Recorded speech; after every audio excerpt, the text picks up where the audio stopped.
Good morning, and welcome to our event this morning, Humanity and Catastrophe, a conversation with Serhii Plokhii and Philippe Sands. My name is Kate Younger. I'm the research director of the project Ukraine and European Dialogue at the Institute for Human Sciences here in Vienna. It's my great pleasure to be able to welcome you here this morning.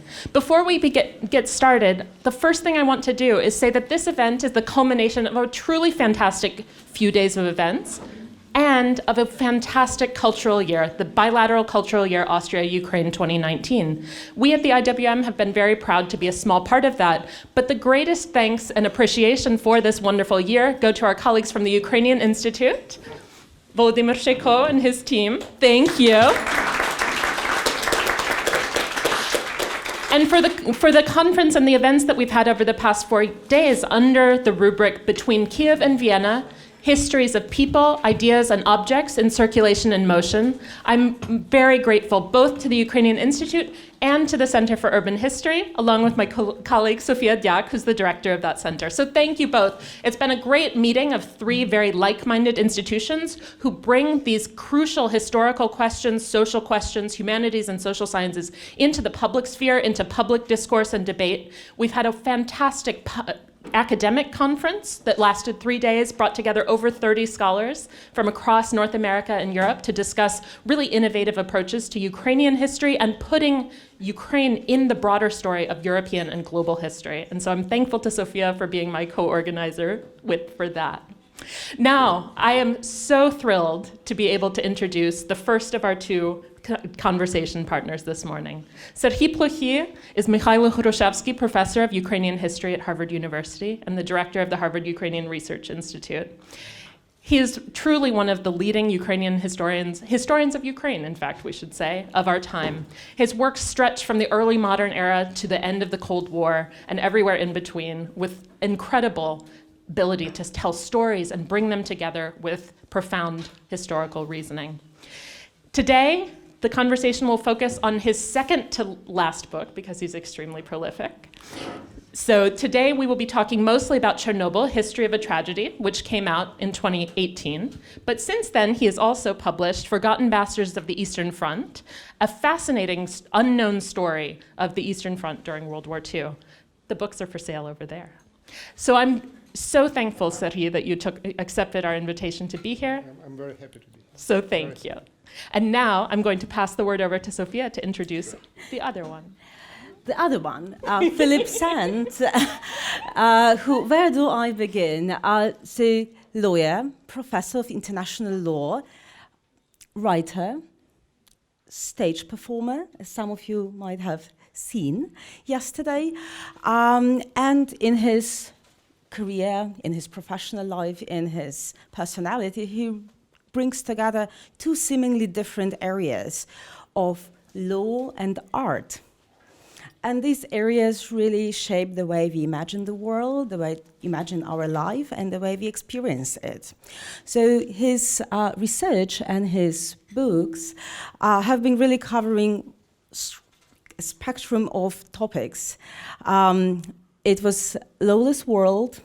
It's about another part of the world, but the topic that still is with us, how the war and who begins the war. It was also the question of whom to hold responsible and how to address this issue. And the book that is really here at the center one of the center of this conversation is East-West Street. And this is the book that is connected to the city of Lviv, the city of Lemberg, and the book that tells a story of two concepts, the genocide and human rights. And a story of lawyers connected to the city of Lviv, of Vienna, and to the world and global international law. So it's my pleasure to bring Philippe into this, to introduce Philippe, and also say that there are several topics in common between Serhii and Philippe, and one of them is that in an instance of 1 year, They share honor of being prize winners of Baillie Gifford Prize for the best nonfiction in UK. So Chernobyl book has got it in 2018 and the East-West Street in 2016. So here we begin, and if I may, I will ask the first question. And it's on a very general topic of actually information that we thought, how so both books explore topics that we are generally familiar with. We know a lot about the World War II, about the Holocaust, about nuclear catastrophe, about Chernobyl. And it actually puts a question how we learn about them, how information is unfolding over time, and how it still, as a process, is with us. So, and to begin with, I want to ask Philip, how actually you learned about the nuclear disaster? Firstly, thank you to both, and to Dorothy for hosting in this wonderful bookshop, and a number of friends in the audience, which is great to be back. And also it's incredibly nice to be with Serhii. It's a bit, I feel, as I listen to you, it's as they say about London buses, you wait for hours and hours, and then two come at the same time. Can you believe that two books about Ukraine win the Baillie Gifford Prize back to back? It's like you couldn't actually really invent it. So Chernobyl, curiously, plays a huge part in my life. It changed my life. The accident happened on the 26th of April. I learned about it first, I suppose, 3 or 4 days later, when news reports in the British press started to evoke the possibility that something had happened, and we can talk more about memory and remembering where I was at the time. And about 3 months later, I got an invitation to deliver a lecture at the Annenberg Communications Program in Washington on whether there was an obligation under international law to share information. So I went off to Washington to give a lecture. I did research. There was no international law on it. And as some of you will know, what happened next was that the International Atomic Energy Agency here in Vienna convened the negotiation of 2 international conventions as a matter of emergency. Greenpeace, which had been systematically excluded for more than a decade from participating in the work of the International Atomic Energy Agency, wanted to participate in the negotiations on liability conventions. And they thought that what they could do is, if they hired a lawyer from Cambridge University, that would enhance their credentials and get them into the IEA. I was that lawyer. As a result of Chernobyl, I made my first ever visit to Vienna in 1988, although those of you who've read East-West Street will know my mother was born here in 1938. So almost 50 years to the date after her birth, I arrived in Vienna for the first time. And I then began a life which took me in the direction of creating a Centre for International Environmental Law, dealing with access to information, and leading eventually, frankly, to East-West Street. So there is this real curiosity that Chernobyl totally changed my life, introduced me to Vienna, and eventually took me to Lviv, Lemberg. I, coming back to your question, was 25 years old when Chernobyl happened, time of the Iron Curtain. We didn't know anything much about the Soviet Union. Coincidentally, I went for the first time to Moscow in September 86 to visit a friend of mine, actually a very fine writer, Orlando Figes, who was a student at MGU. And 2 of us went, we flew, and we were amazed to go to Moscow because, the evil empire of Reagan's time, that's what it was. And we snuck in behind the Iron Curtain and made illicit trips up to St. Petersburg illegally on trains, and it was all incredibly exciting. But that was my introduction, and my memory of Chernobyl was that it was essentially used in the UK and in Western countries to partly for propaganda purposes. I mean, there was a real, obviously, we now know, substantive issue, but partly for propaganda purposes of reinforcing the sense of the other, of the dangers, of the terrible system, and at the heart, the failure to provide information. I mean, in Britain, what people cared about was the failure to provide information to Britain. And incidentally, the consequences of Chernobyl, whether it's true or not, I don't know, I'm not a scientist, is that farms, sheep farms in Wales and in Northern Ireland remain closed today because of the drop of rainfall. So it's a continuing issue still today. On the other hand, curiously, I have a very good friend who used to be the chief diplomat at the Quai d'Orsay, who I had lunch with a few days ago. And he said to me, no, it's amazing. The clouds must have bypassed France because none of our farms were affected. We didn't shut any of our farms. And of course, the reason is obvious. So the information that we got was very dependent on the politics of the moment and which country we happened to be in. Serhii, I wonder if you could pick up on that, both in terms of the information you were receiving at the time, and then as you dove into this story and writing this book, how did you come to think differently about the flow of information? Well, thanks. After the book was out, people were asking me, how do you remember April 26, 1986? And my answer is, I don't remember that day at all. And the reason for that was that, of course, the information was not out there for a long 3 days. When the information came to us then in the Soviet Union, it came as a really short announcement that an accident took place at the Chernobyl nuclear power plant, and don't worry, everything is under control. So that came quite late, and I remember that immediately in early May there was a holiday, and my family and a couple of our friends, we were looking for a coffee shop, and we didn't like one, we didn't like another, there was not enough space in the third one.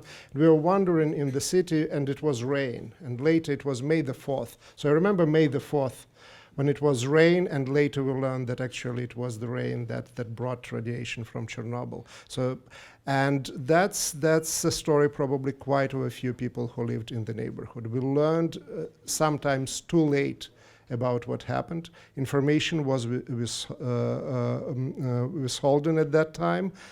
It was a Cold War. But it was also a particular type of a regime where the human life was, and human health was something that was of secondary importance. One of the episodes that I describe in my book is the infamous May 1st parade in Kiev, which was ordered. And children were marching there at the time when radiation levels were rising. And what is not in my book, and I learned later, this year they published a huge volume of KGB files from Ukrainian archives. And there is a report, one KGB report, saying that in this and that district of Kiev, the authorities failed to send for decontamination, deactivation, the uniforms in which children were marching on that day. Which raises the question how high the levels were and how children were affected by that.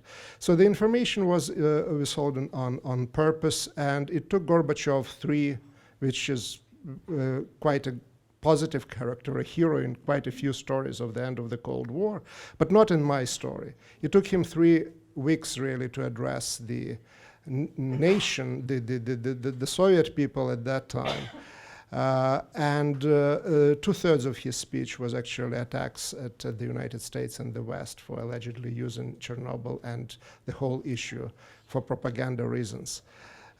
So it's the information in that particular case was the matter of maybe not exactly life and death, but certainly it was the matter of whether you and your children in particular what quality of life lies ahead. But I want also to jump to something that I didn't plan to talk about today, but it struck me that, wow, in the book that you just mentioned, the last book, the Forgotten Bastards of the Eastern Front, it's about American air bases and airmen in Ukraine during World War II. But they were ones of the first who actually got information about Holocaust in Lviv, something that is central part of your story. And what happened there was that they were allowed to fly from Poltava, which was in central Ukraine, to Lviv and to that area, to salvage American airplanes that were landing there either for technical reasons or were damaged in one way or another by German flak.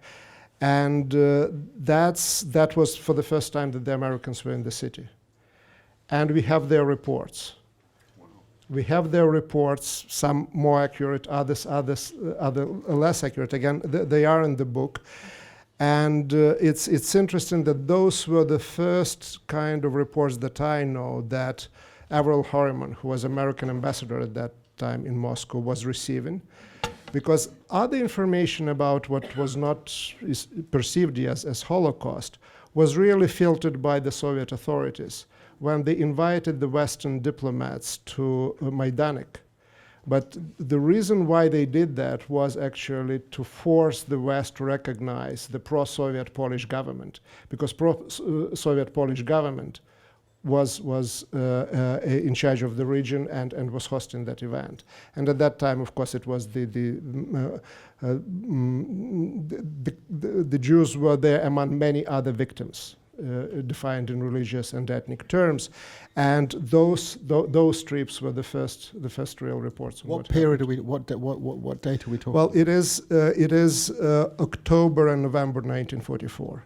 So late August, that's when the reporters, including from American, British, and other newspapers, are invited to Majdanek. And at that time, they bring information, what actually the Soviets gave them about the story. So these are German atrocities against the population in general. And these reports from October and November portray a very specific picture in terms of what group was targeted.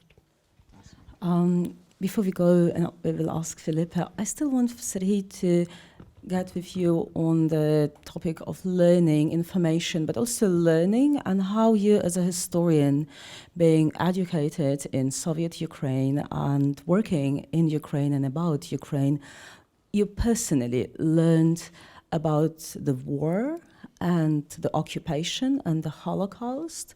So how was that trajectory for you? Well, I certainly remember very well my first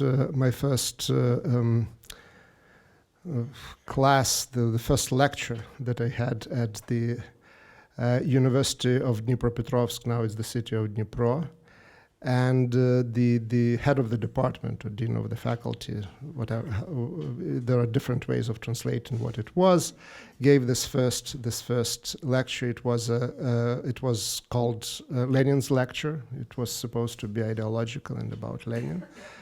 The message was very clear. You are all fighters in this ideological war. In Russian, it sounded «бойцы идеологического фронта». So that was my first memory from the university and being part of the program in history. And in terms of the war, it was everywhere, right? My family was the one grandfather was in the Red Army, the other grandfather was helping to deliver American land lease in the Soviet Far East. Both of my grandmothers and my mother and father were under the German occupation in Ukraine at that time. So they were exactly where I was growing up. So my father was showing me where he was hiding in the attic when the Germans were retreating and they were cleansing the territory around Dnieper. So the war was there. We children were played.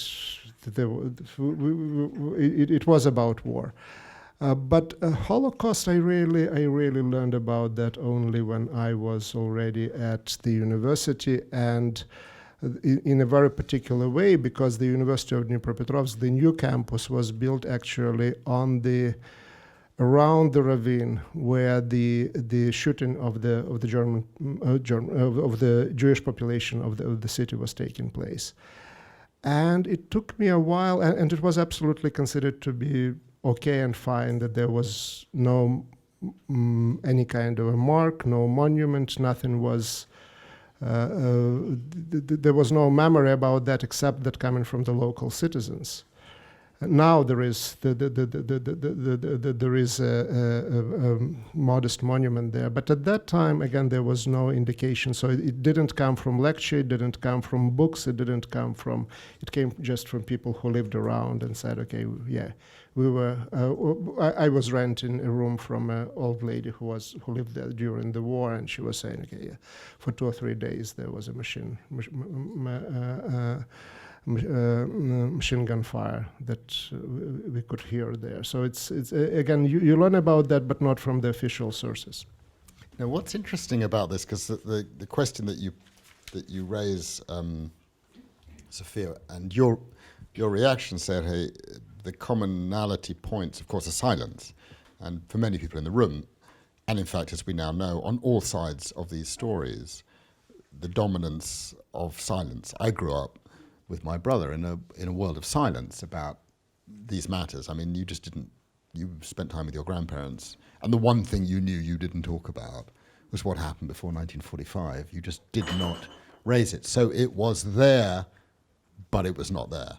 And I begin my book, East-West Street, Rückkehr nach Lemberg, actually with a citation from 2 Hungarian psychoanalysts, which really is the beating heart of the book, actually, which I think applies equally in relation to the subject of your book.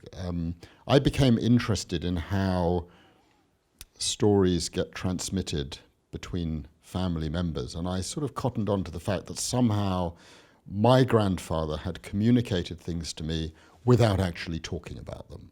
And I asked a friend of mine, a French psychoanalyst, whether anyone had done any writing on the transmission of information by other means. And I was directed to the work of 2 Hungarian psychoanalysts, Maria Torok and Nicholas Abraham, who had devoted their lives to the relationship not between parent and child, but between grandparent and grandchild. And I bought a couple of their books, or got a couple of their books from the library, and it was utterly fascinating. They had devoted their life to case studies of patients who had in some way picked up information from a grandparent or both grandparents without any memory of having talked about it. In other words, somehow things had been communicated.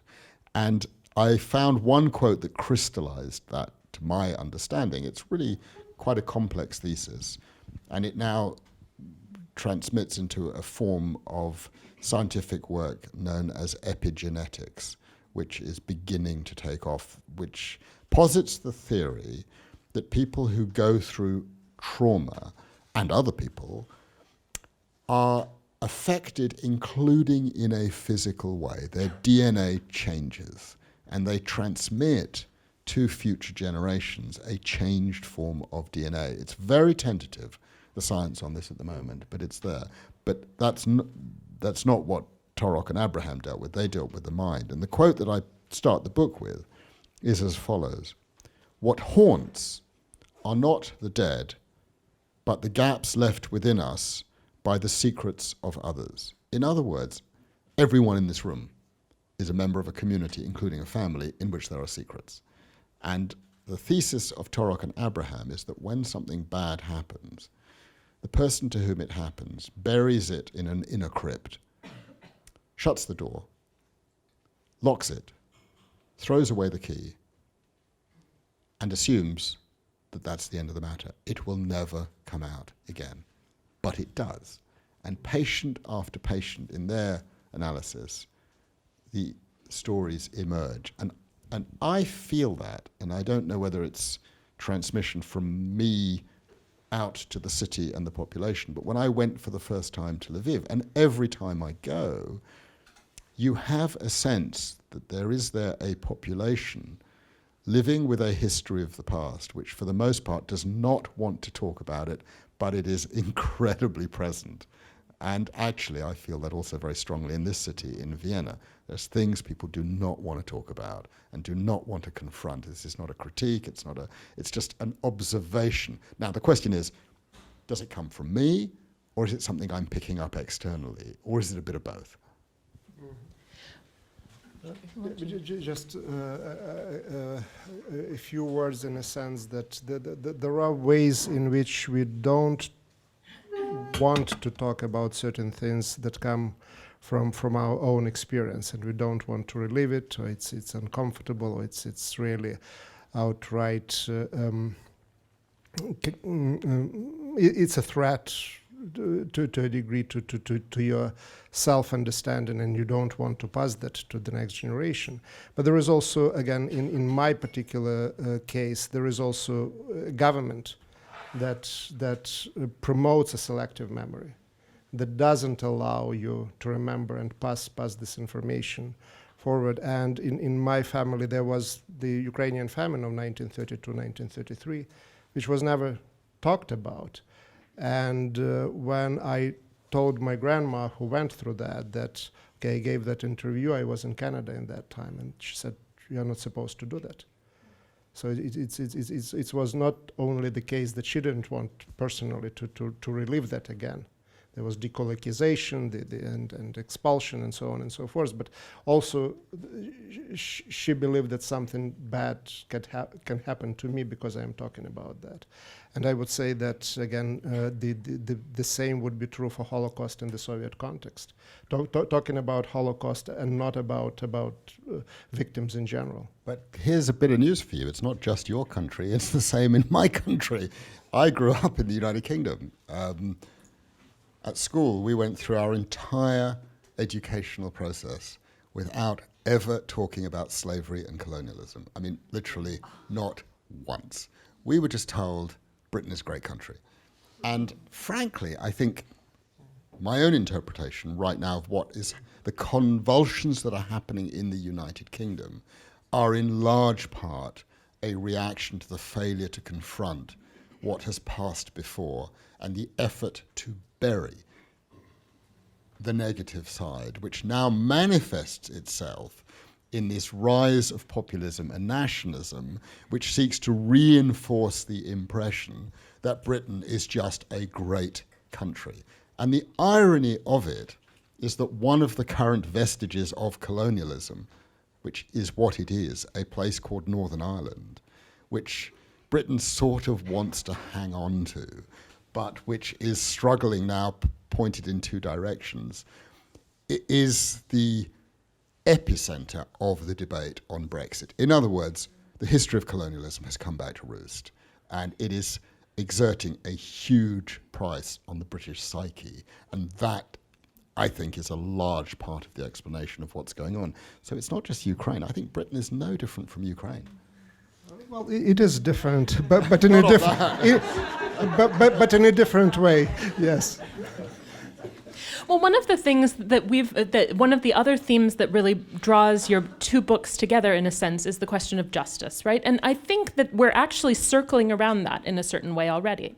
Because if individuals aren't telling stories, if there's silence on a personal level, if then these other tendencies pop up, if you have media narratives that try to dictate, this happened very much with Chernobyl, right? You have the miniseries that comes out around the same time as your book and really dominates that discussion. You have state policies of memory, things like that. So then where are there other forums where perhaps we can deal with these things in more productive ways? And perhaps, in a very complicated way, justice, international law within a certain country, maybe that's a way to address some of these questions. But of course, then that itself has to be complicated, right? Because what does that actually look like? You see that in the Nuremberg trials, even within the different prosecutors, right? They have very different visions of what that should be. So I wonder if you could talk a little bit, and we'll start with you, Philippe, about the role that justice can play in dealing with these questions. I mean, justice is a really complex issue, and it doesn't only exist in formal senses of the delivery of justice by a court of law. It happens in many complex ways. It happens informally, truth and reconciliation, and it happens within communities and within families. Just talking is a form of the delivery of justice. But maybe the way I can best illustrate this, since we're here in Vienna, is the experience that I'm going through. I'm not as prolific as Serhii, I'm almost as prolific, but my next book will come out next year, and it's in English. We don't have yet a title in German. It's called The Rat Line, and it's a sequel to East West Street. Some of you may have heard the BBC podcast, and it basically takes an Austrian family that I've come to know very well, the descendants of Charlotte and Otto Wächter. Otto Wächter was a deputy of Hans Frank, and he, unlike Frank, was not caught. He escaped on the 9th of May 1945, disappears off the face of the earth, is indicted for mass murder, genocide, crimes against humanity, but disappears. He turns up 4.5 years later in a hospital in Rome, run by the Vatican, protected by a priest a bishop about whom a book has just been published here, and called Alois Hudal, and he is dead. What happened in those intervening 4.5 years? That's the subject of the next book, and I've expressed my appreciation to one of the sons, one of the children of Otto and Charlotte Wächter, Horst Wächter, who has given me access to the family archive. So I've been able, with some wonderful historians, started actually with Lisa Jardine. The book is dedicated to Lisa Jardine, who passed away 3 years ago. It was really her thinking that caused me to think about the letters and the interpretation of private correspondence and what we can make of it. But the simple point is, Otto Wächter was never tried, and therefore was never convicted. And of course, that allows Horst, in his conversation with me, to say absolutely rightly, my father was an innocent man. He died an innocent man. And in strict formal terms, and I as a lawyer recognize that, he's right. There was no sentence by a court of law. And of course, the unintended consequence of a Nuremberg system accompanied with trials in Poland, in the Soviet Union, in other parts of the world dealing with these issues, was that, sure, hundreds or some limited number of thousands of people were tried, but tens of thousands or more were not tried. And that creates a sort of matrix out there in which you can proclaim your innocence, and it allows those people to return into society and rise to very powerful places, which of course is what caused the problems in Germany in '68 and the Red Army faction and so on and so forth. It was a reaction to the fact that they suddenly realized that their teachers were Nazis, senior Nazis, who had been drafting Nuremberg laws and interpreting Nuremberg laws. And then it suddenly dawned on me, I suddenly realized that some of the elderly, lovely old German professors I'd come to know had written the official commentaries for the Nuremberg trials, for the Nuremberg laws, when they were in their 20s. These were people that I knew, and they had somehow, elevated into upper echelons. In Austria, you know about all of this because you have lived it too. But the simple point is that the absence of formal justice creates a space in which the individual, the family, the community, and the country is able to say, we are innocent. And the consequence of that, I think, is felt across the generations. And it then means when someone like me comes along, and just as a storyteller, I'm not after anybody, I'm not trying to put anyone on trial, I'm just curious about people and why they do things, tell a story about the Wächters out of East West Street. Some of you will have seen a parallel BBC documentary that was made called My Nazi Legacy, which is my relationship with Nicholas Frank and Horst Wächter. And at some point just before the film came out, I met with another couple of members of the Wächter family. It's a very large Viennese family. And one of the members said to me quietly, Philippe, it would be really good actually if you could take some steps to make sure this film was never released in Austria. And perhaps the book would not be published in Austria too. And I'm like, well, firstly, I can't do that. But secondly, even if I could do that, I wouldn't do that because I'm just about telling stories. And I think it's important to talk. I'm here in a spirit of reconciliation. I'm not out to get anyone. The tone of my book is this. But it illustrates, I think, the enduring power of the desire in the context of the absence of formalized court-based justice, of people to maintain the fiction in future generations, to protect future generations. It was said to me, this is to protect our child. This will, if you write about these things, if you make films about these things, if you tell people about these things, that this will harm our child. And I'm like, well, no, not if, it won't harm your child if you've prepared the child by actually telling them some of the stories in a decent way, in a protective way. Silence has a protective instinct, but the absence of silence doesn't prepare the child for what the child will pick up later on. So the link between silence and justice and what we carry forward, I think, is enormously complex and not well understood, but the beating heart of both of our stories. If I may jump into this with a small personal recollection, I remember, you might not, it was in Lviv on the day that the performance East-West Street took place at the Lviv Philharmony. And things were already on computer, the slideshow, everything was ready. And then you said, towards the end of the performance, I'm mentioning Ukrainian auxiliary police and the involvement and Ukrainian collaboration. And then he just said, maybe we should take it out. And then, what? I really felt deeply offended. We know each other for quite a long, and that's just actually I was offended because you mentioned child, that you actually were treating, I don't know, me personally or not, but actually the community in which I work as children, like not adult enough. I don't know, maybe it's too bold to say here, but I remember this, how you tailor, because we tell the same story to different audience in different way. That's true. But also the way we frame it, it has this issue, this question of respect and partnership in conversation. It's not paternalizing. And I think that, we're glad we talked about that. And there were no changes. The show went as it went, and there were around 600 people in the room, and there was mayor, and I think that for some there was a catharsis, and I think that also for many it was a beginning of a conversation, which is hard. But I think that, this is what are the premises and also how you carry on this process, because you both actually deal with very hard topics to address and to have a conversation. So, you take it from here. I'm very glad you raised that. And of course, any idea that I would have caused you offense would upset me greatly because you're one of my favorite people in the whole world. But beyond that, I remember it slightly differently. And this may be the sort of the English way of dealing with things. We have done performances of East West Street in different places. And when we did it in Istanbul, invited by my dear friend Ahmet Altan, who was in prison for 3.5 years, was released for a week and has now been re-imprisoned by the Erdogan government.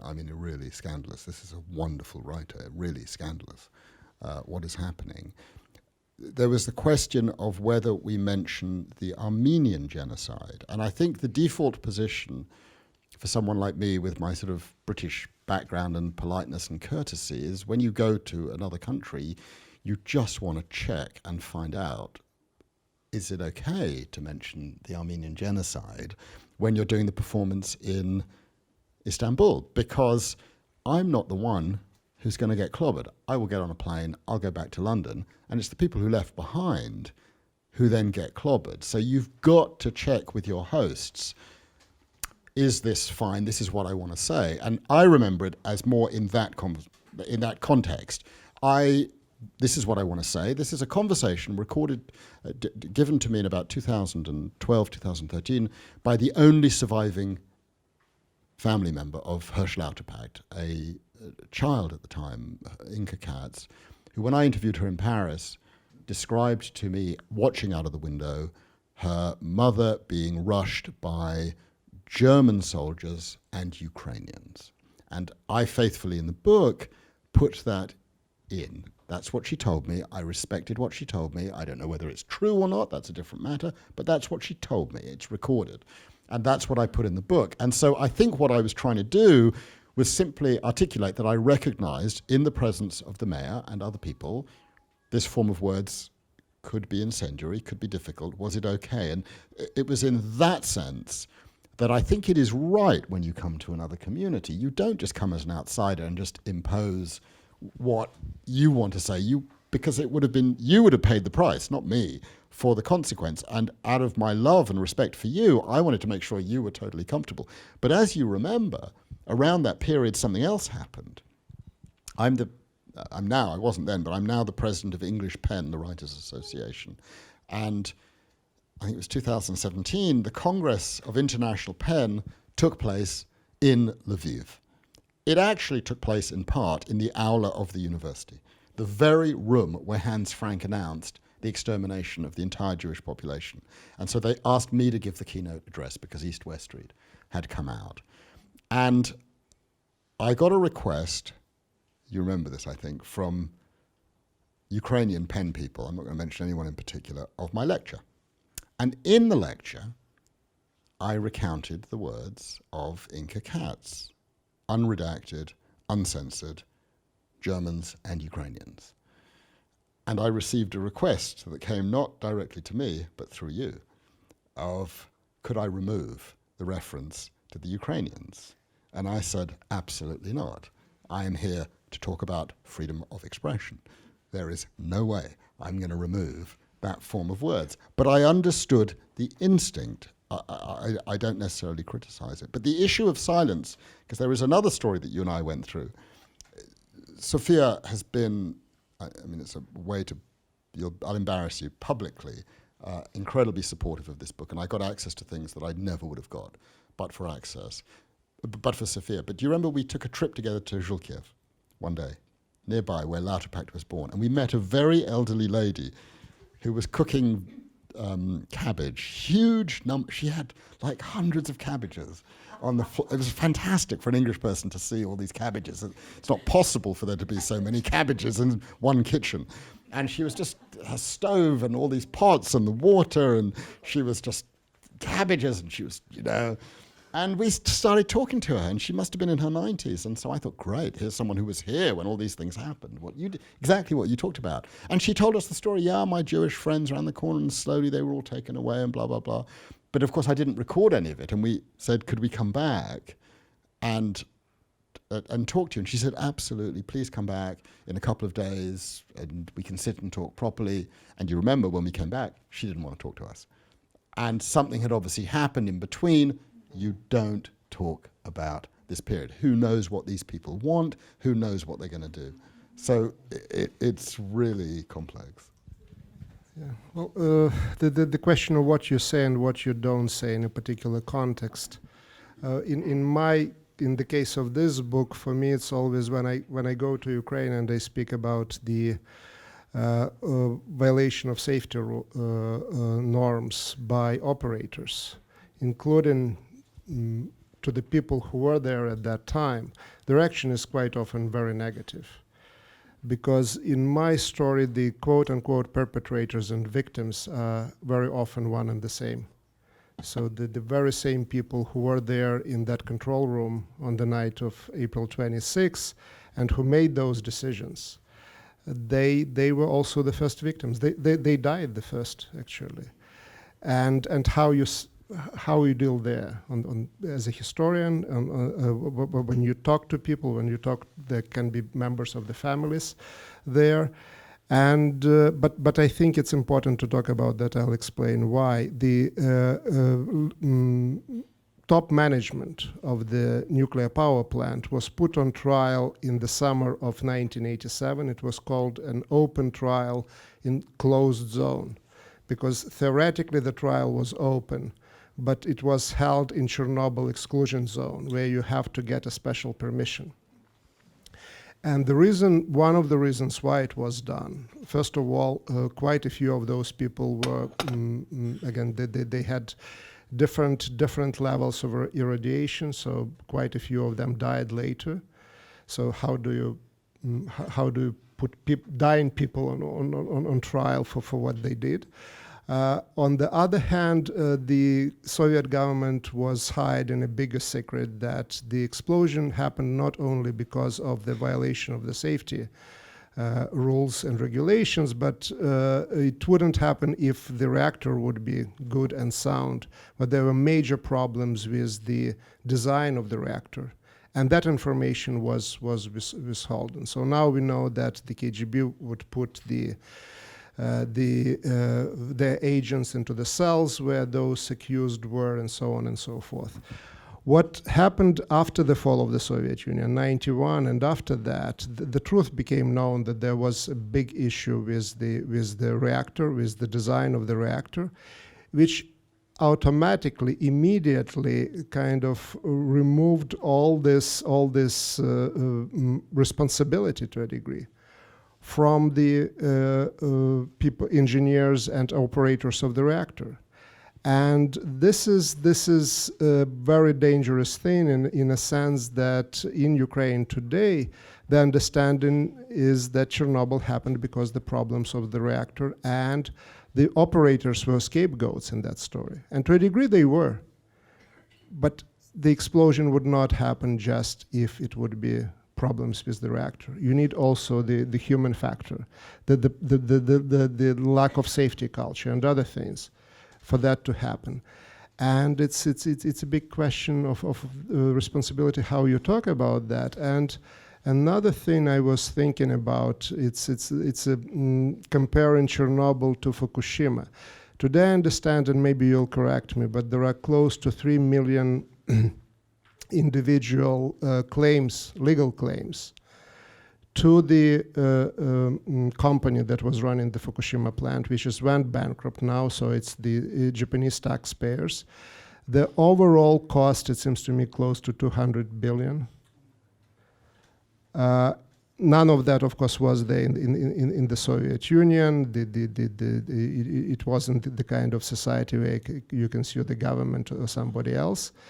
But you look at that potential price tag, and the question is whether you can afford nuclear energy in the law-based society like is Japan or any other, because again it's radiation one thing, but then there is the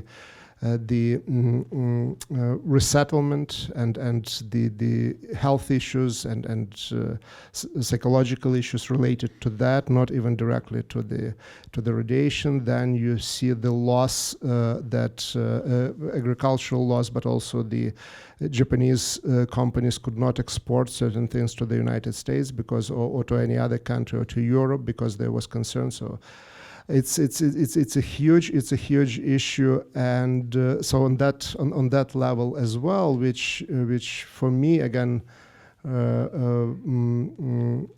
really made as a historian, I thought, okay, there is law out there, they will figure it out, they will deal with that, and I see that it's not as easy, it's not as simple.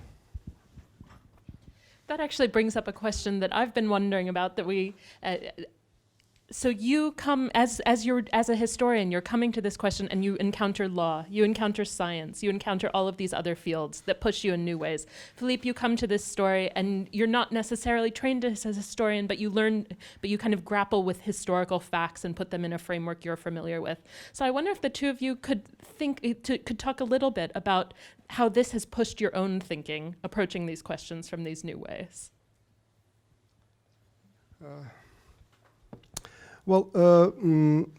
Yes, it was a really major challenge for me.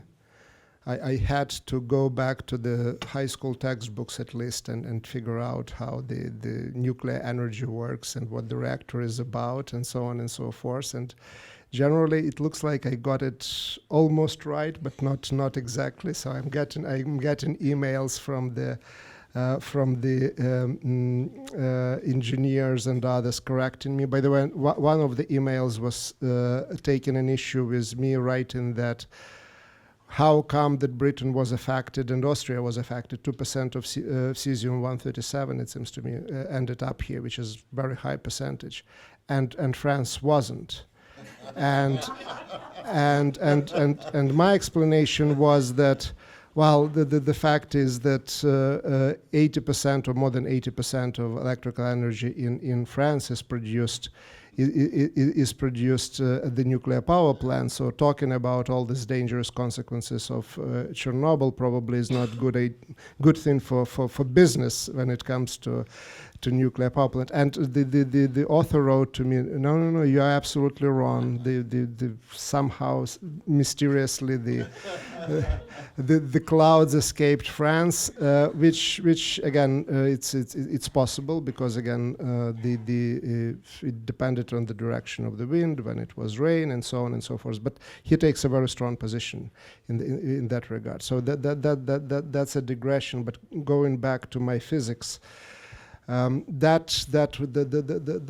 was an interesting challenge. Law was another thing, and what that made me to be aware really that my history is much closer connected to our today and to the future than I thought that it was. And another thing that I was trained as a historian of 16th and 17th century, and those were good times in my career. You can write whatever you want, and there was nobody around to stand up and say, okay, I was there and you got it absolutely wrong. I could say, okay, well, this is your opinion, this is my opinion. Now I can say that. So, but this is a big thing of when you write about living people, and you write about very important moments in their lives, moments that actually killed some of them and actually created huge health issues and problems, and how you go there and trying to be fair. So that book in particular brought history into today, and that was very new and very interesting. Again, sometimes rewarding, but very often terrifying experience. Well, of course, lawyers don't face the difficulty you face because lawyers are just brilliant. They can lawyers can do everything. Lawyers can do history and science and linguistics and philosophy. Lawyers can do, no, absolutely, seriously for a moment. It's really difficult.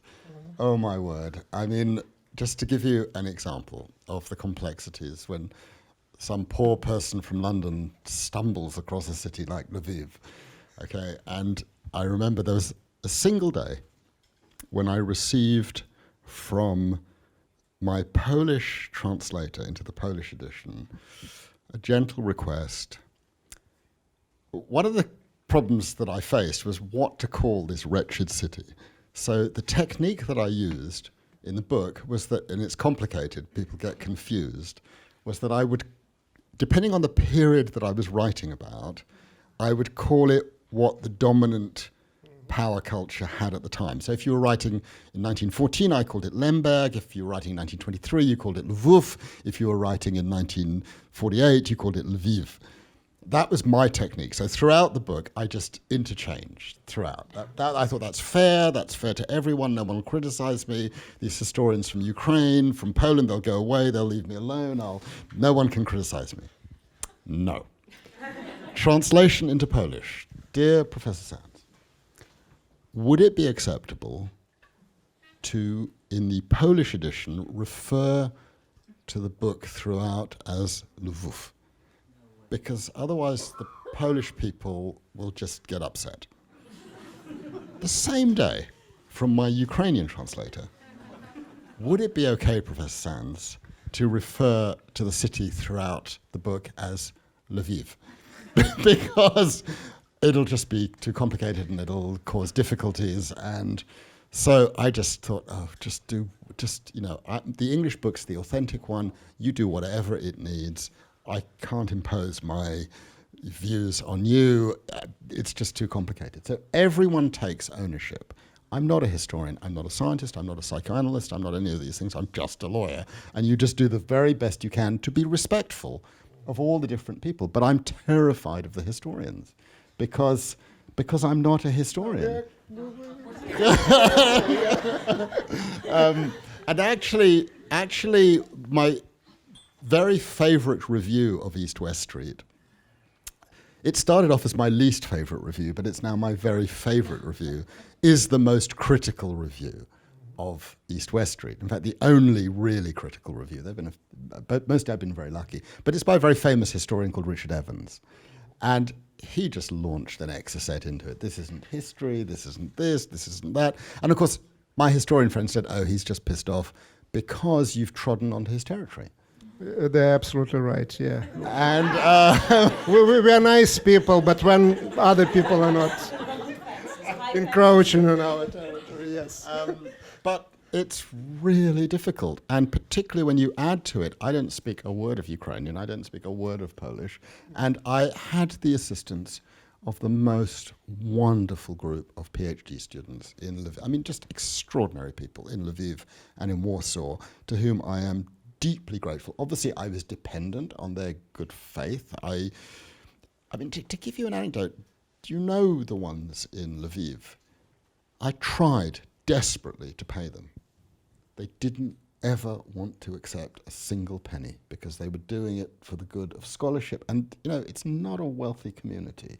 You're a PhD student in Lviv. This is not so easy. And I have tried. So now I find other ways. I buy plane tickets, or I pay for hotels when they want to go to conferences or whatever, just as a way of saying thank you. But you're completely dependent on the wisdom of others. And that means there's a huge amount of trust. And I think also the other thing that I've learned is if you've made a mistake, own up to it. I take ownership. I'm responsible for everything in this book, and there are mistakes in it. You know, I do get confused about things, and changes periodically get made, and you make changes. There's nothing wrong with saying, I made a mistake. I got it wrong. I did my best, and I screwed up, and I will apologize and change it. It's fine to do that in life, and I just wish our politicians could do that also. Well, we want to make sure that there's plenty of time for questions since all of you were so lovely to come out this morning. So we're going to go ahead and open up the floor here, if that's all right with you too. So we will, because this is being recorded, it has to be microphone, so wait until someone brings a microphone to you.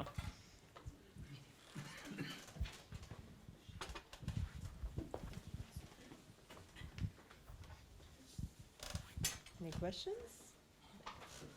This will be the first event ever on which there are no questions. I mean, it's just not going to happen. It just takes the first question. Once the first person puts their hand up. Oh, we were too clear, yeah. We're just too brilliant. We're just too brilliant. That's the problem.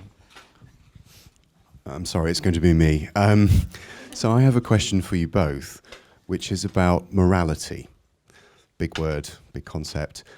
As a historian, trying to be a historian myself, immodestly, this is something myself and our communities grapple with constantly. To what extent can we insert judgments into the material that we're looking at? And the kinds of subjects you're both dealing with naturally are very difficult topics which touch on wider moral questions, right and wrong, good and evil.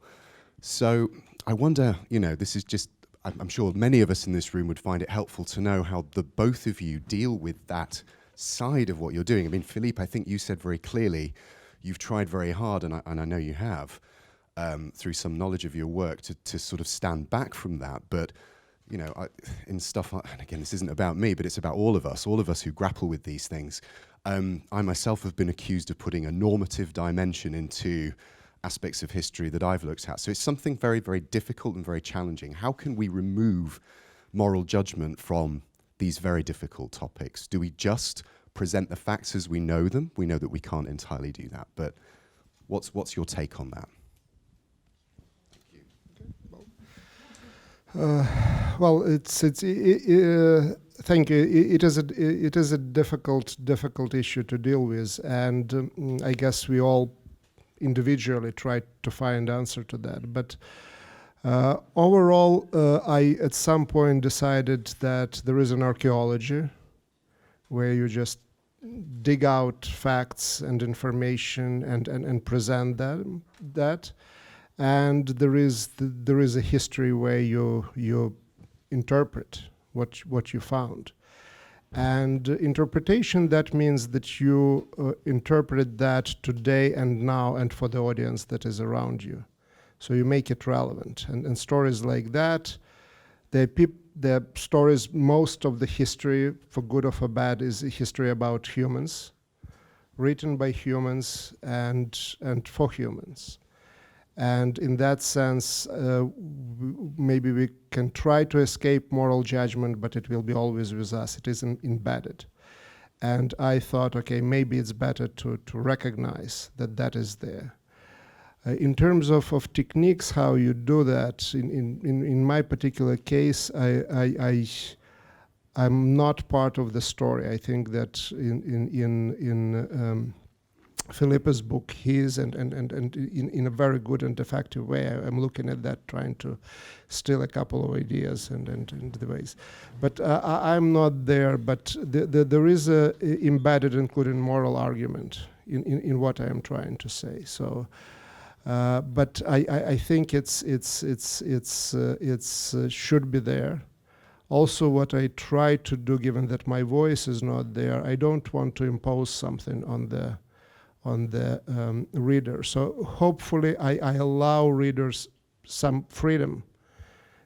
I hope that the reader will arrive more or less to the same moral senses that I put into the book, but I feel also in the freedom of the reader to make his own on conclusions, including moral ones.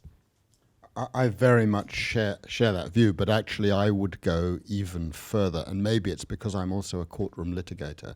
I mean, for me, there is no objective fact. Everything is subjective in one way or another in its presentation. There's a difference between the fact and the presentation of the fact, and all words are forms of manipulation in different ways, and the choice in which we string together a form of words is strategic and is always intended to produce some sort of an effect in the reader, notwithstanding the fact that, like Serhii, I do not wish to impose upon the reader a particular reaction.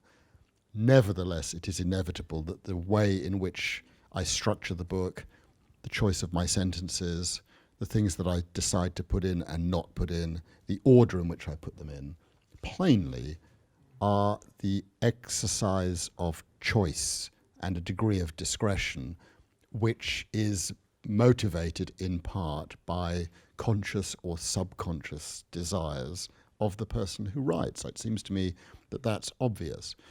So the question that you ask goes firstly, I think, the first step of the analysis is to ask, do we believe in any sort of objective truth? I don't, period. But that's not the end of the matter.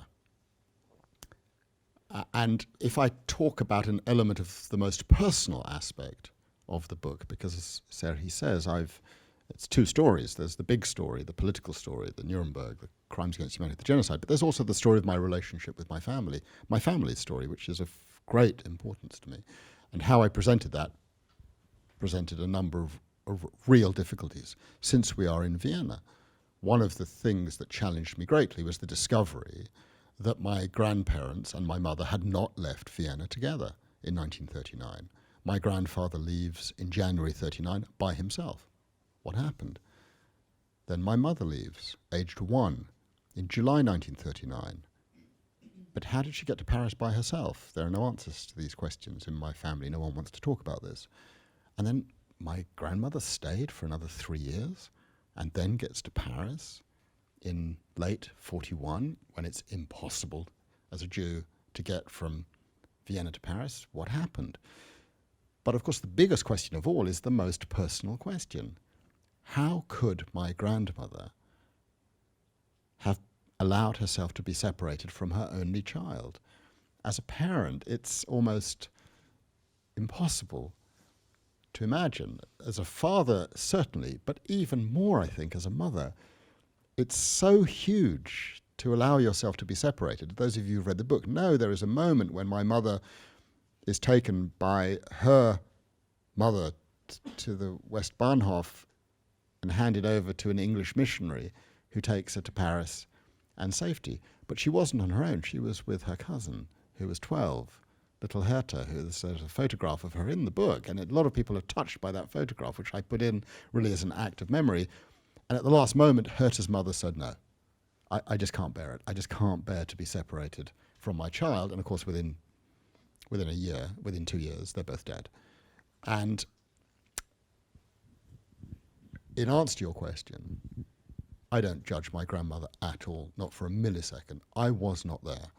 I do not know what she went through at that terrible moment. I can try to imagine it, but throughout the book, whether it is in relation to what my grandmother did or did not do, and it was a big issue for my mum, who's still alive, throughout her life, how could my mother have done that to me? Their entire relationship was dominated by that single moment, I would say.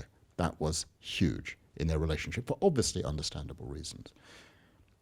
And there were never any answers to that question until I wrote the book and I discovered what had happened, that my grandmother had a lover, that my grandfather had a lover, that there were other things that were going on that added complexity to it. But in no case do I judge. And a number of people in relation, not so much to that, but my treatment of Hans Frank, who equally I just completely disinterestedly tell the story of what he did.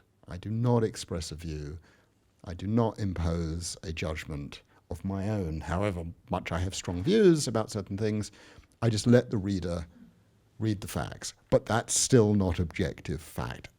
The way in which I tell the story leads the reader to a particular view, but it's not done overtly. I think these are really complex. I think we're very much on the same page, but it's really complex. It is. I wanted to add that I believe in truth, objective truth, but I believe in multiple truths, which is probably still we're on the same page, yes. A very pragmatic question. As representing your parents' generation, I was very surprised. My oldest son and my daughter-in-law went on an adventure trip to Kiev, to Chernobyl, to look at and I suggested in an email, how about going to Babi Yar? And they said, oh, Babi Yar, it's not really in the common knowledge. And so they inquired and they went to Babi Yar. There was almost nothing there, a very small memorial. The only people who were there were evangelical Christians. They listened to the story. And I just wanted to ask, is there a way to give some momentum to the victims of Babi Yar? I mean, I would have never known about it, but for the poem of Yevtushenko. And so many people don't. And so much of Holocaust has been researched. I'm somebody who survived the war as a hidden child, but altogether, it's so sad to know that this is something that is unattended to or not written about in the Ukraine. So thank you. Well, maybe I'll start, but I suspect that Sophia maybe knows more than anybody else about that situation. There is, at the same time now, 3 projects in the works what has to happen there. And unfortunately, one group doesn't want to cooperate with another. There is one vision of building there, apart from a memorial, a museum. The question then is, one group wants to build a museum of Jewish life in Ukraine and Eastern Europe, including the Holocaust. Other wants to build just Holocaust museum. There are different visions of what it should be. And for the last 4 years, it seems to me, we are stuck in this different groups, really pushing different agendas. And I don't know where we are right now. Again, there is a big consortium with a lot of support behind that, but there is also the question that quite a few of that money comes from Russia, which complicates today the situation given Russian-Ukrainian war. And there are different visions. And it's already boiling now for, I don't know, 3 or 4 years, which means that there is nothing really happening on the ground. I belong to, as a member of the board, to a group that is called Ukrainian Jewish Encounter. It's based in Toronto. And our organization, which is sponsored by one particular individual, a Ukrainian businessman in Toronto, wants to be part of that, but given these conflicts, eventually the possible solution they want to create, to invest in landscaping and things like that, but for now don't get involved into the museum and the museum part of the story. Again, that it's very unfortunate, but what that means really that nothing is happening on the ground now. If I may, I think it's a one way of looking at this. I mean, at the process, but also you can't say that nothing happens if nothing is built. I think there are many things happening in the way the topic, the discussion is taking place. So Babi Yar is in the news. So in the what we call discussion, public discussion, it's more and more. And sometimes it's because there are different visions and tensions. And sometimes it actually leads to tell a story in the media. And it's actually something which is particular about Babi Yar. And I'm just looking at Edward Sirota, who is sitting there, and who knows so much more about the importance of individual stories, as we know. But it's also on the territory of Ukraine and Belarus and of the eastern outskirts of Nazi-occupied Europe. Holocaust took place near villages. So we talk not about infrastructure, as we know it, of concentration camps. We talk about ravines, forests. There are like dots.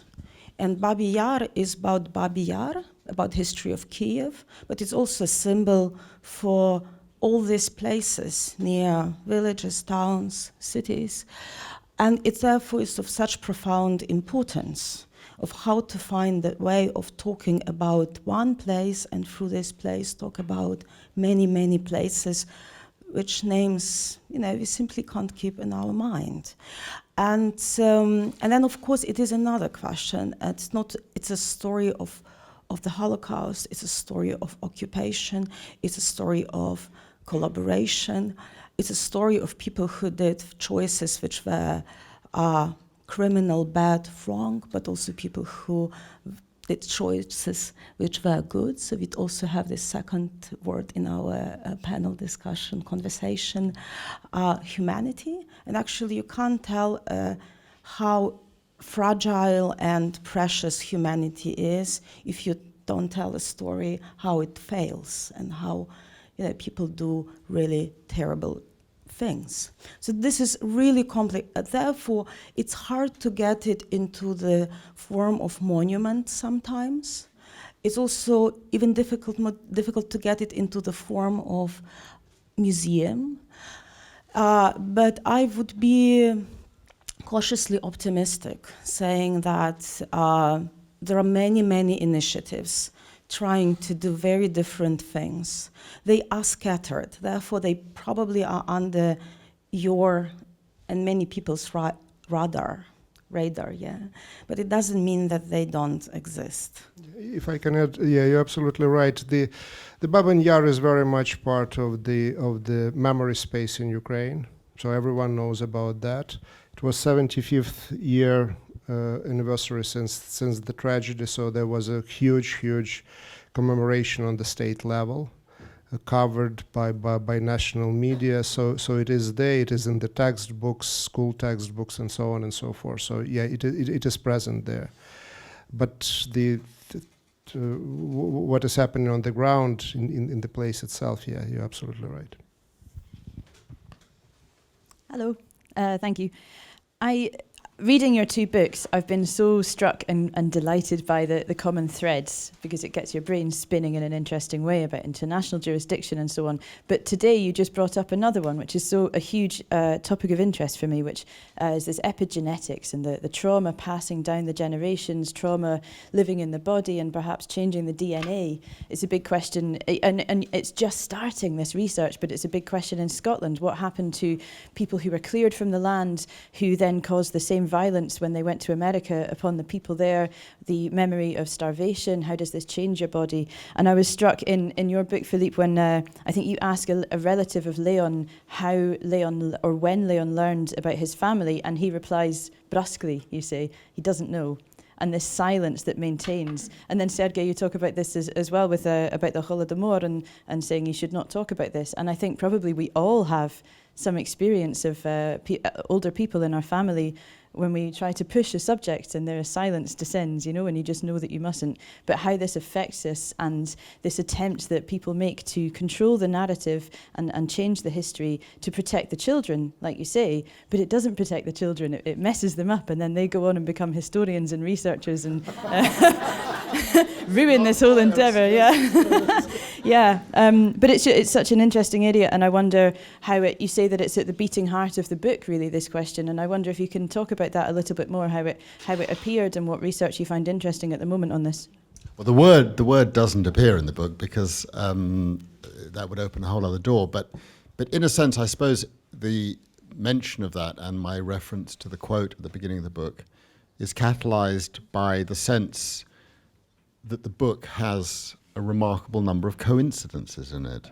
And I get asked a lot about that. And how do we explain those coincidences? Just to take one example, how could it possibly be that the person who accidentally uncovers this story of Lauterpacht and Lemkin is himself a pupil of the son of Lauterpacht, and who discovers in the course of the research that the man who got him his first academic position in 1984 at Cambridge University as a research fellow has a father who was born on the same street as his great-grandmother. I mean, is that just pure coincidence, as my wife says? Or is there something else, as I say? So I don't think it's pure coincidence. I do think, my wife's, we talk about this a lot at home, and her view, she is a very pragmatic New Yorker, is that if we were to go to any cinema in London and ask people to put their hand up and say, who has a relative from Lviv, 3 people will put their hands up. That's her pragmatic New York view of things. I don't think it's quite like that. And I have a sense, just as my grandfather communicated things to me without talking about them, that somehow, out of the dozens or hundreds of people Eli Lauterpacht could have invited to apply for the position, it's not a total coincidence that he wrote to me while I was actually living above the Grolier Poetry Bookshop in Cambridge, Massachusetts. We had never talked about it. He knew nothing about my background. He thought I was some French person with my poncy, ridiculous French name. And he didn't know I was Jewish or that I had a mother who was born in Vienna. And he just knew nothing about any of that because he just looks at the name, and his view was, I just did it because you did well in class and I liked what you did in class. That was what he says. But was it just that? Was there, in our interactions over time, some form of connection that we can't explain in other ways? A connection that was either intellectual or emotional or perhaps in some way genetic. I don't know. I'm just putting all these questions on the table. I don't have any answers to these questions. But my instinct, and it's the instinct of a litigator who has to prove things in court, is there something there worth exploring? And so when a couple of years ago work started emerging on the subject of epigenetics, and for the first time a recognized neuroscientist was able to show that a person who had gone through a traumatic experience experienced also a change in their genetic makeup, in their DNA, I thought that was interesting. And I thought, because once that change occurs, it gets passed on to the next generation. And I don't know where this leads to, but I think it's a vein that is worth exploring. I take it one step further, certainly as a lawyer, but maybe you think the same thing also as a historian. We should be talking more to scientists. So one of the persons I've come to know with this book, and it is one of the, you must have had the same thing, the incredible happiness of receiving these letters out of the blue from people you just admire so deeply and who you read as a child or when you were growing up, all of a sudden say they read your book and just wanted to express appreciation.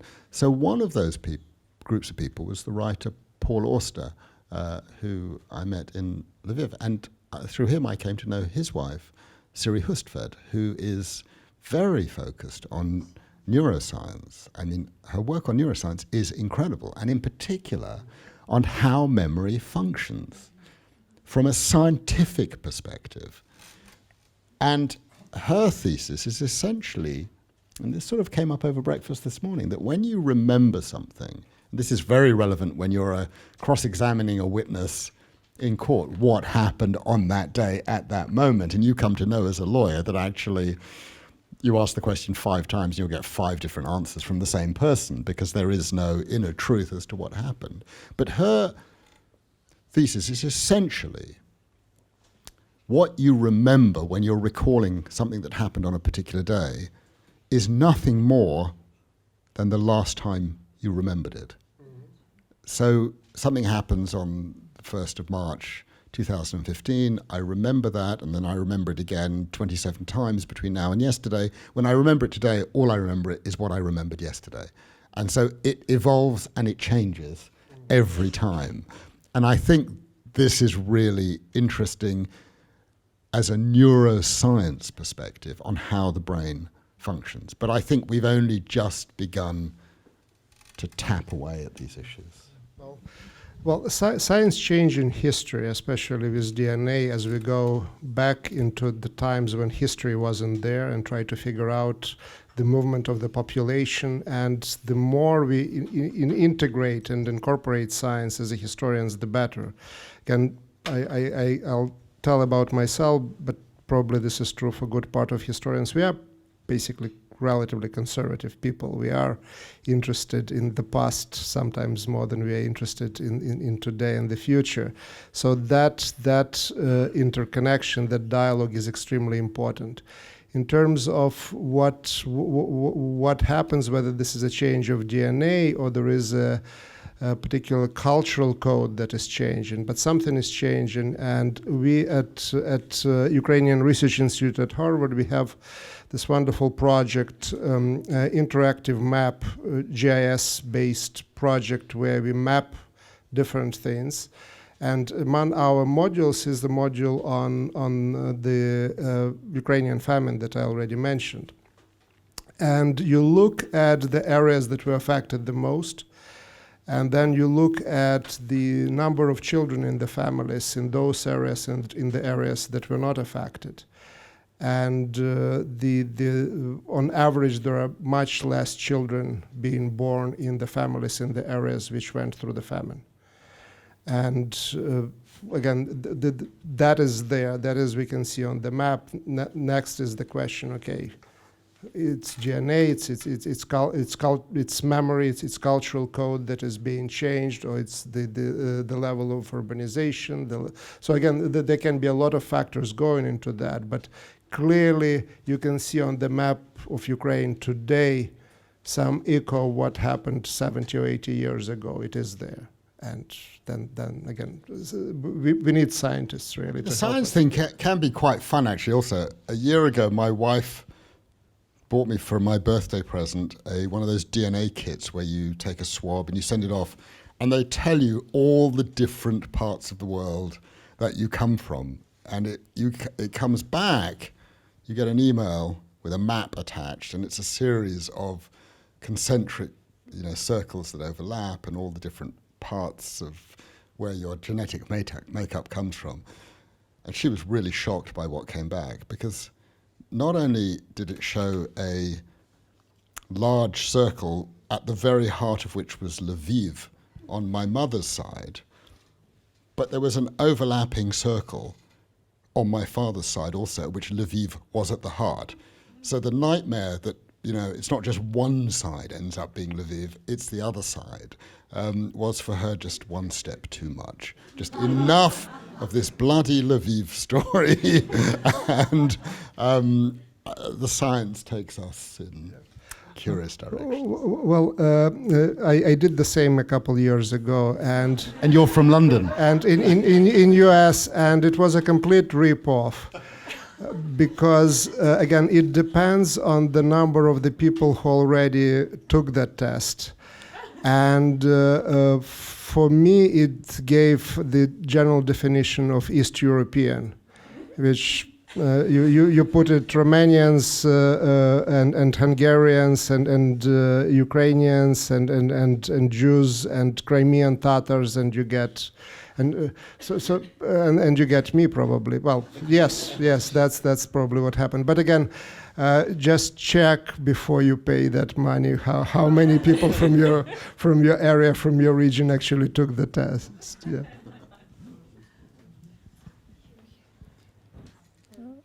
Thank you, Philippe and Serhii. Where's the question coming from? Thank you, Philippe and Serhii. My question is a little bit personal. I would like actually to ask you about what is your personal mission you thought of and you try actually to bring and accomplish with the books which we are discussing today. Well, I certainly need time to think about that, and I hope that Philippe would go first. But happy to go if you want. Well, the one thing was that it was for me it was a curiosity. I lived through that time, right? Information was withholden from me, from my family. I wanted to know what happened. So I was, in that sense, I don't know, maybe Philippe was also on the personal mission as well. But at the end of the day, the mission was, given that I'm writing that and publishing, is actually tell that to the rest of the world. And there are concentric circles of that world, from the family to friends, to my students were drafted into the army and went to there. 600,000 people were sent to Chernobyl zone. So I know those, my classmates. So telling for them and for anyone else who would be interested in that, because it's my story, but I knew that it was not only mine. And I think it's a mix, is the answer to the question. There was a personal element. Basically, this entire project started with me wanting to know who my grandfather was, because I wanted to know who I was. If I knew more about where my grandfather really came from and the house where he was born, which I really wanted to find, which with Sophia's help I did find, I would know more about myself. And so there's a personal element. But frankly, it is part of a bigger project. And Sophia mentioned other books that I've written. I mean, I've written a lot of pure academic books. But then after the war in Iraq and the US moved to torture and waterboarding, I embarked on a project which was to reach a larger audience on matters of international law. In other words, I thought international law was too important just to be left to international lawyers.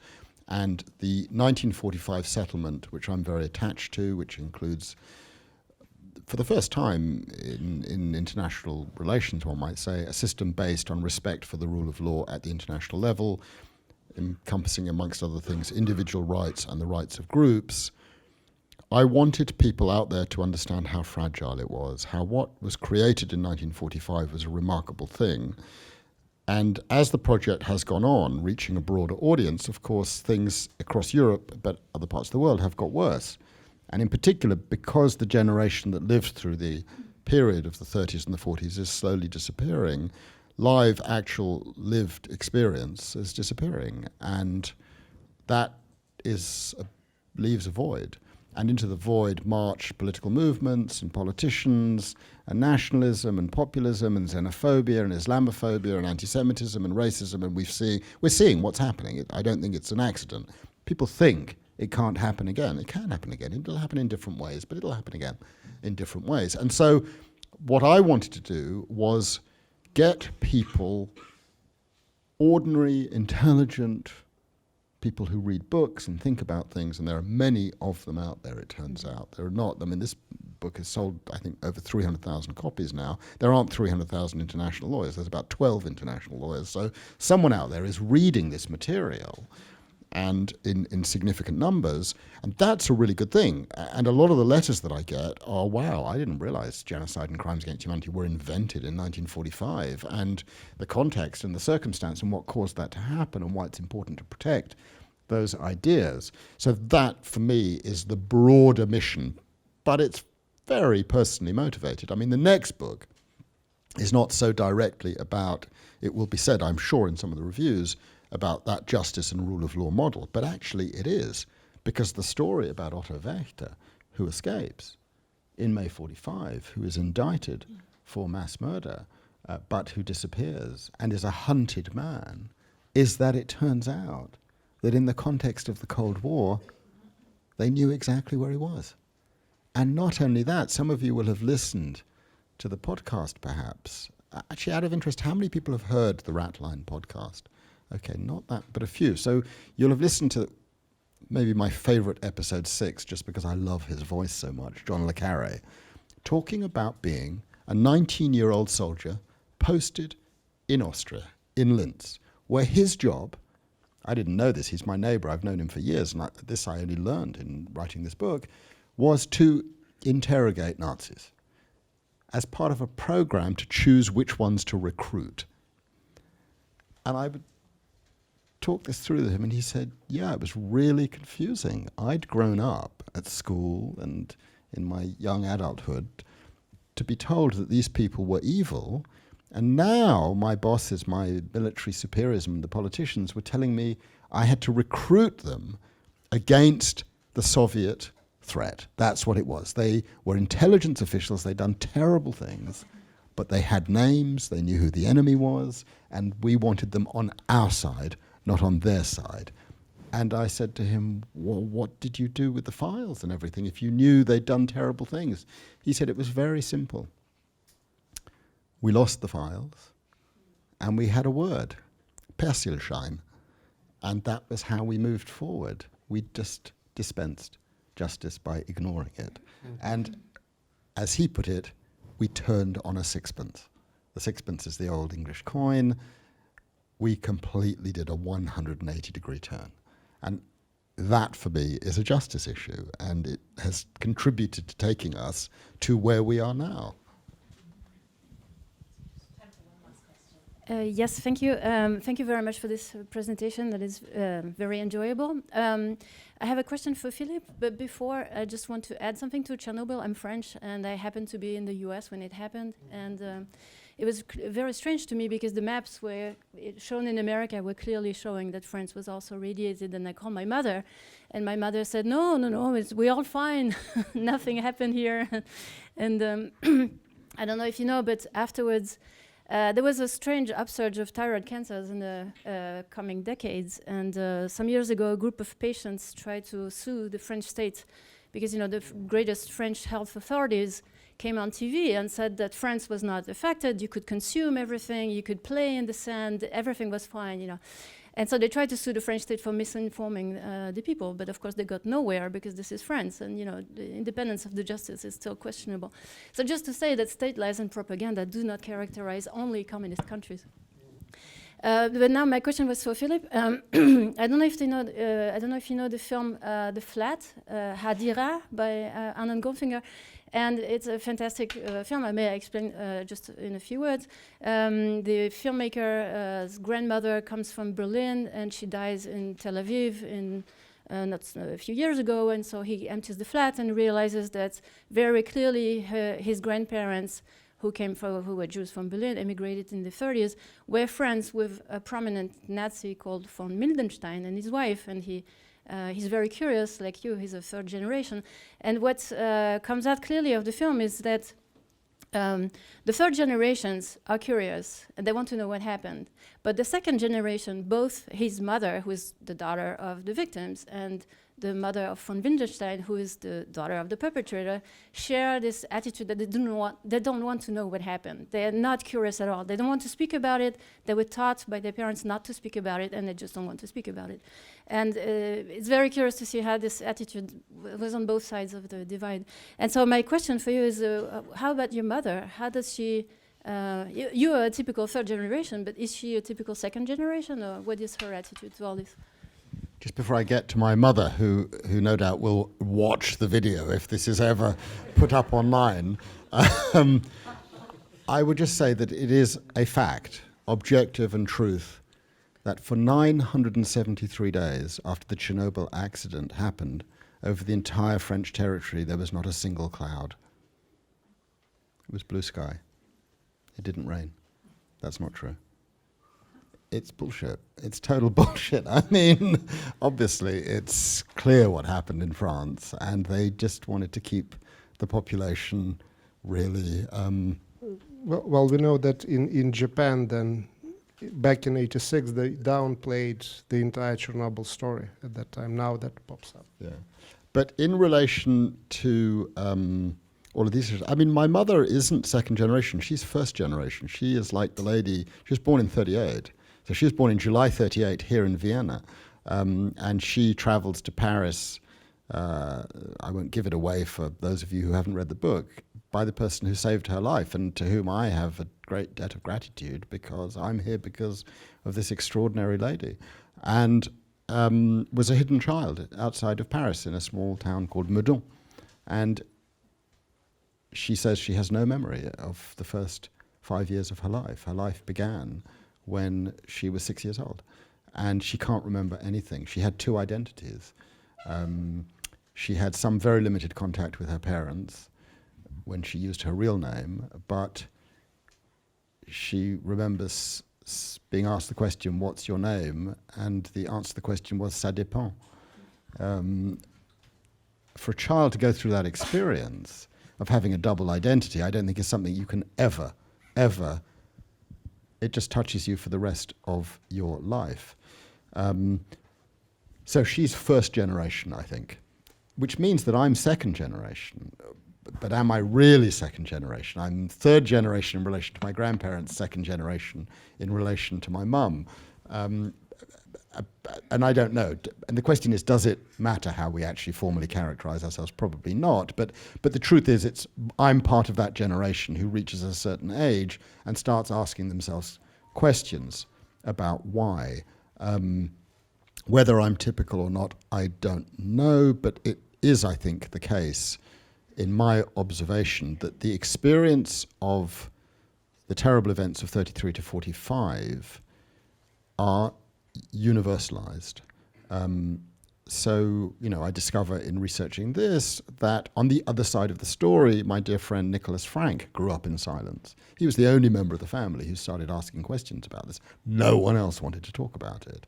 Horst Wächter essentially tells me the same story. And the jump from that to the Polish communities, the Ukrainian communities, it takes time for people to start asking themselves questions. And particularly, I think one of the differences maybe between Poland and Ukraine is Ukraine, in a sense, is a new country. And that new country has to bed down, set roots. And I sort of understand why, on issues of national identity, a country would be hesitant to open too many doors. But if you take the analysis further to other places that I've worked, Rwanda, Congo, Yugoslavia, Argentina, Iraq, Syria, Chile, it's the same story. You find that the literature now in relation to the Pinochet period is only beginning right now, 40 years after it happened, because that generation, there's a great novel by a wonderful Chilean writer called Alia Trabuco, called The Return, and called The Remainder. And I've come to know her, and she just describes the same experience that I've been through.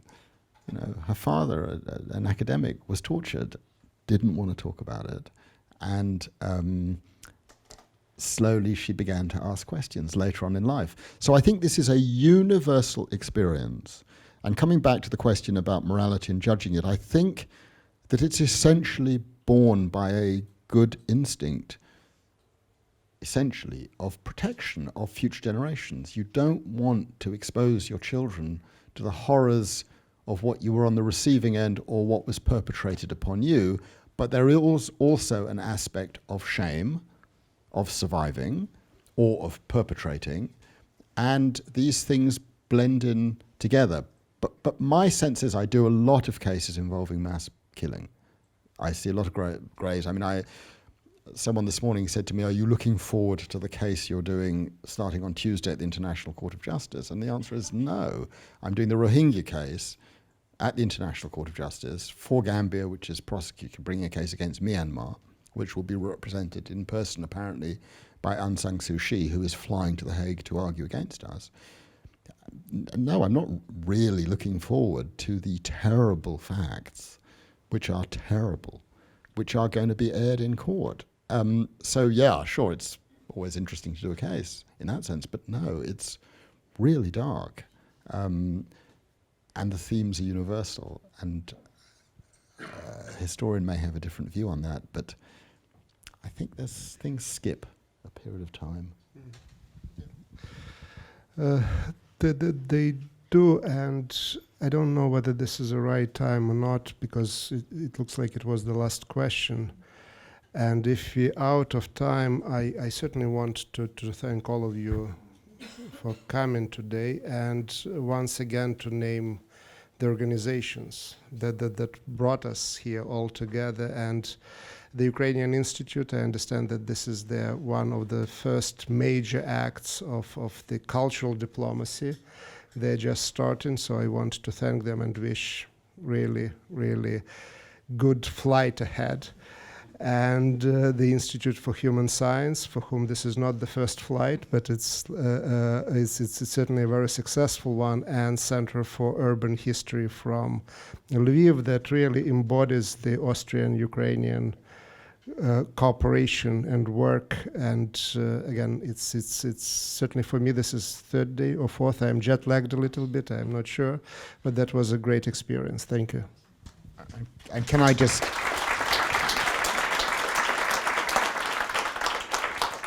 add to that, and thanks Serhii for saying that, because it's entirely my sentiment also. Thank you so much, Serhii. And thanks to both of you, most of all, for this excellent conversation, for these themes that are universal in particular that you've brought out so beautifully. Thank you all for the excellent questions, and thank you for coming. Thank you.